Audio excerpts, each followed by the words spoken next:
या सर्व भटक्यामुक्त ओबीसी मागासवर्गीय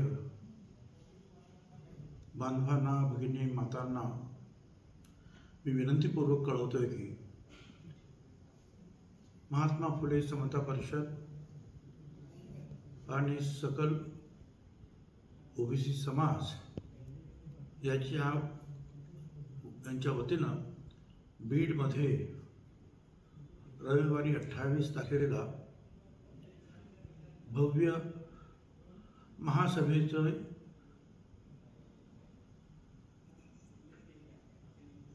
प्रयोजन आपण ठरवलेलं होतं. असंख्य गावागावातून कार्यकर्ते, बीडचे अनेक आमचे कार्यकर्ते, सुभाषराव असतील, सत्संग मुंडे आहेत, बापू भुजबळ आहेत, नागेश गोळे आहेत, असे अनेक रात्रंदिवस त्या भागामध्ये जे आहेत गावोगावी जाऊन या संदर्भातली जनजागृती आतापर्यंत गेली 8 दिवस ते करत आहेत.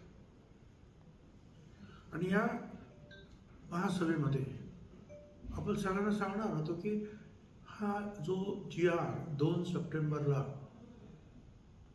महाराष्ट्र सरकारनं मंजूर केला त्याच्यामुळे कसं ओबीसीचं नुकसान होत आहे नंबर 1, आणि तो आपल्या संविधानाच्या कसं विरोधात आहे, चुकीचा आहे, शब्दरचना कशी चुकीची आहे, ओबीसींवर अन्याय करणारी आहे.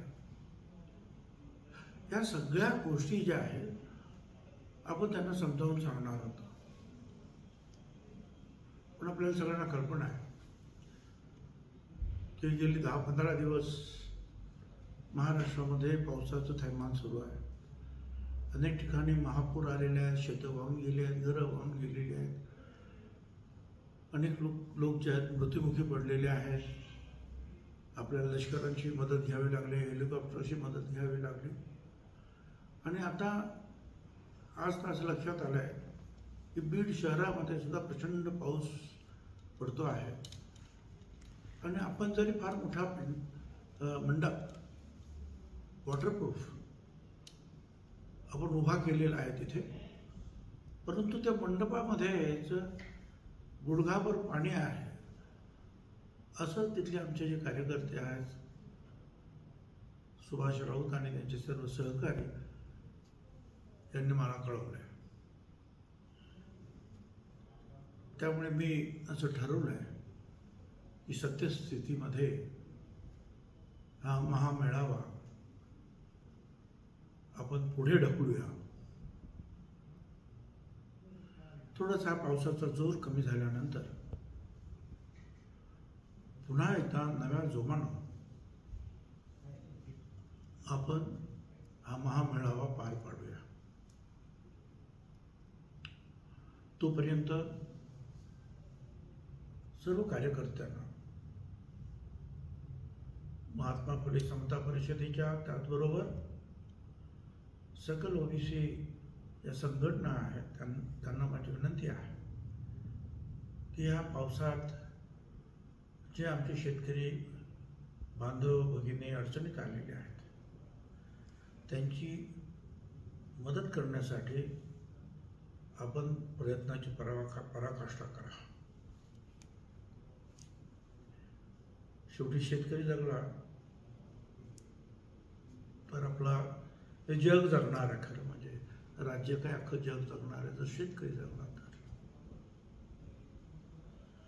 आणि म्हणून आपण सगळ्यांनी त्यांच्याकडे लक्ष देऊया. ज्यांनी आतापर्यंत गावोगावी जाऊन कितीतरी नावं मला सांगता येतील हा महामेळावा यशस्वी करण्यासाठी प्रयत्न केलेत, त्यांचे मी आभार मानतो. आतापर्यंत दुर्दैवानं मला असं लक्षात आलं आहे की या शासन निर्णयामुळे ओबीसीचं आरक्षण संपलं आहे असं मनात धरून 10 ते 11 आमच्या तरुणांनी जे आत्महत्या केली आहे